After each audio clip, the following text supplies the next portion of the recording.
Hollywood has survived almost everything. Wars, television, piracy, streaming. Every time people predicted the death of cinema, Hollywood adapted. But this time feels different, because for the first time in history, the threat isn't another studio. It isn't Netflix. It isn't even the audience. It's a machine that can already write dialogue, generate concept art, clone voices, create actors, edit footage, and simulate cinematic language itself. And in 2023, Hollywood basically shut down. Not because people stopped watching movies, but because writers and actors realized something terrifying. AI was no longer coming for factory jobs. It was coming for creativity. The last thing Hollywood believed could never be automated might be the first thing AI truly transforms. For decades, Hollywood believed creativity was protected. Technology could improve filmmaking, but it could never replace imagination. Cameras evolved, CGI evolved, editing software evolved. But behind every great film, there was still a human mind, a writer staring at a blank page, a director obsessing over a single frame, an actor turning personal pain into performance. That was supposed to be untouchable. Then generative AI arrived, and suddenly, machines weren't just assisting creativity anymore. They were imitating it. In 2023, the South Park episode Deep Learning was partially written using ChatGPT. That alone would have sounded absurd just a few years earlier. But what shocked people wasn't that AI helped write the episode. It was that most viewers couldn't even tell which parts were AI generated. At the same time, tools like ChatGPT, Claude, Jasper, and Pseudowrite quietly started entering writers' rooms. Not officially, not publicly, but privately, many writers began using AI to brainstorm scenes, rewrite dialogue, generate outlines, and speed up production. By late 2023, over 70% of professional screenwriters surveyed admitted to experimenting with AI tools.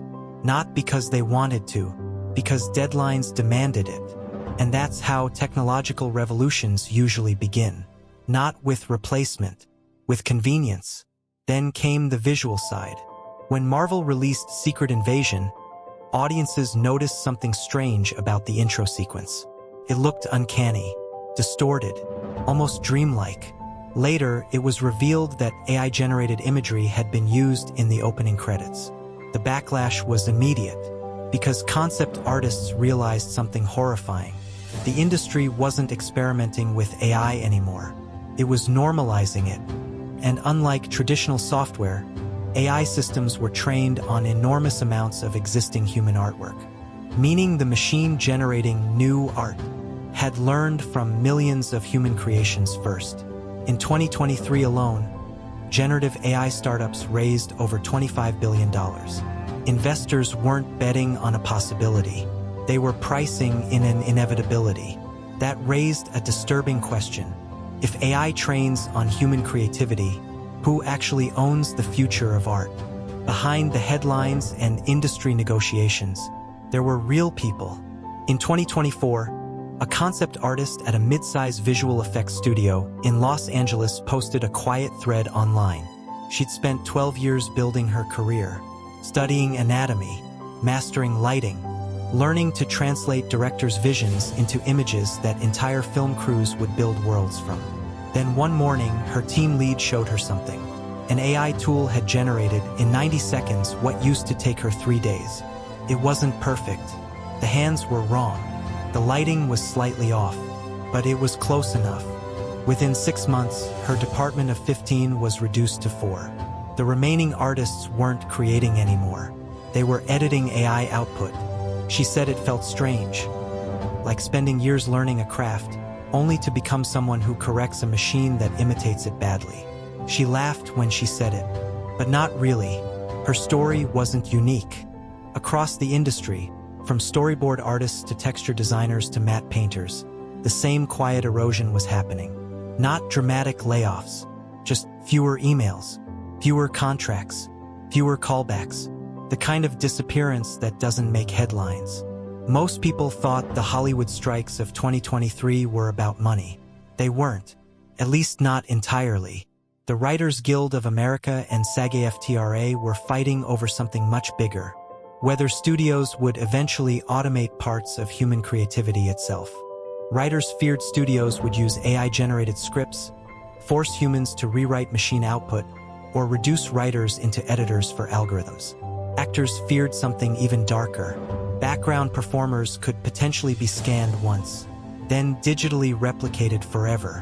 One day of work, infinite reuse, no future payment required. Imagine realizing your face, your body, your expressions could become permanent corporate assets.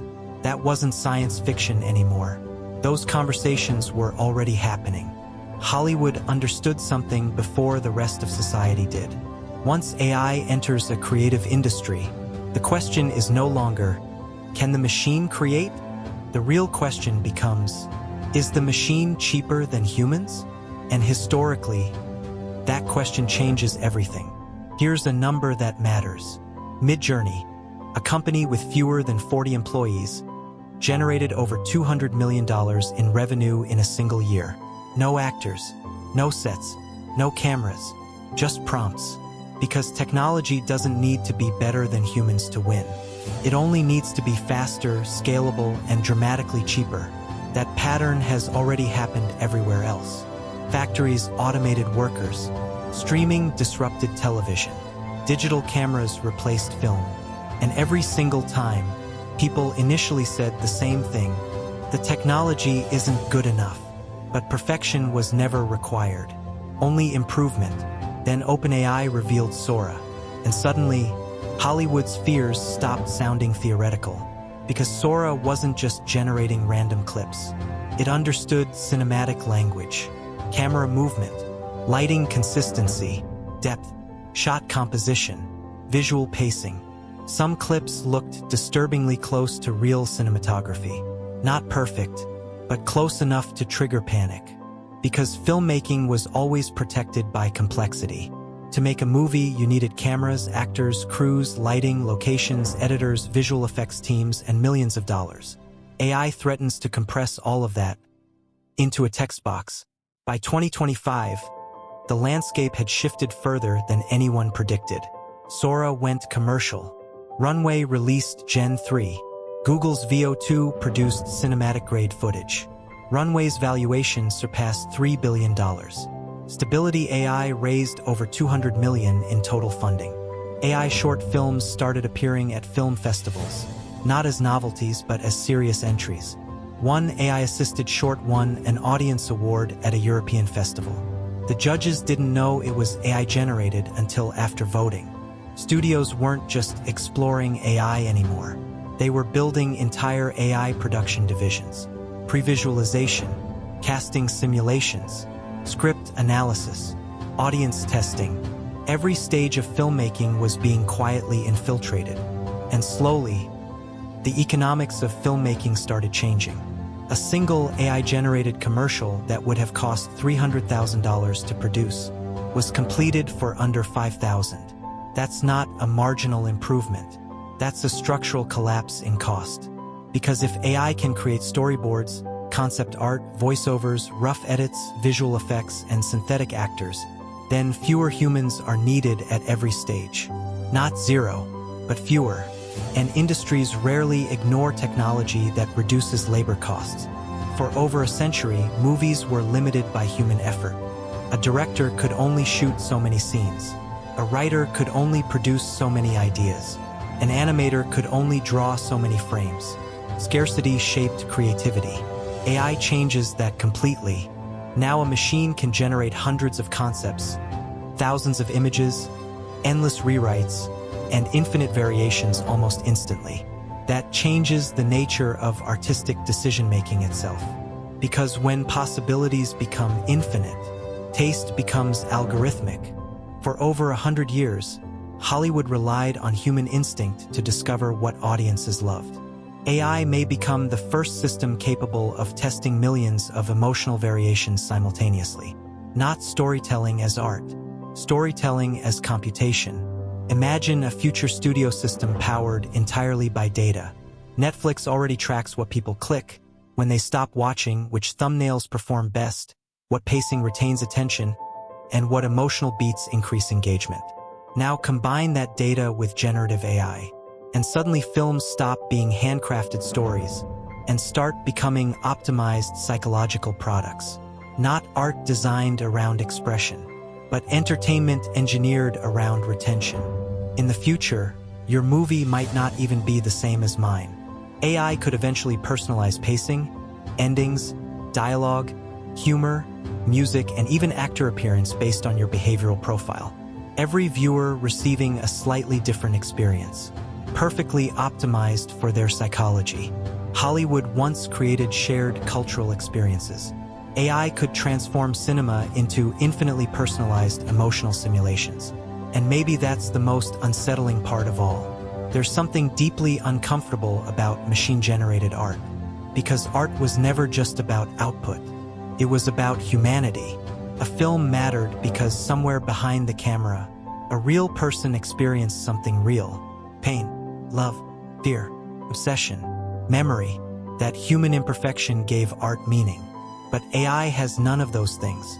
It has no childhood, no trauma, no dreams, no regret, only data. And yet, data may eventually become good enough to imitate human emotion convincingly, maybe even perfectly. So the real question isn't, can AI make movies? Eventually, it probably can. The real question is, will audiences care? If a machine-generated film makes people cry, does it matter who created it? If an AI-generated story feels emotionally real, is the emotion somehow less valid? Hollywood may soon discover something terrifying. Most audiences care more about how art makes them feel than where it came from. Every technology that threatened Hollywood also empowered new creators. Digital cameras, YouTube, streaming, each one lowered the barrier and new voices emerged. And maybe AI does the same thing. Maybe someone who could never afford a film crew can now create from a laptop. But unlike cameras or editing software, AI isn't just lowering the barrier to storytelling. It's beginning to automate storytelling itself. And that distinction changes everything. Maybe Hollywood survives this. Maybe AI simply becomes another filmmaking tool, like CGI, like digital editing, like sound design software. But maybe this moment is different, because this is the first technology in entertainment history that doesn't just automate labor, it automates imagination itself. And if that happens, the future of cinema may no longer belong to directors, writers, or actors, but to the companies that own the most powerful models. And years from now, the first AI-generated blockbuster that truly emotionally devastates millions of people probably won't advertise the fact that a machine created it. Because by then, audiences may no longer ask, "Who made this?" Only, "How did it make me feel?"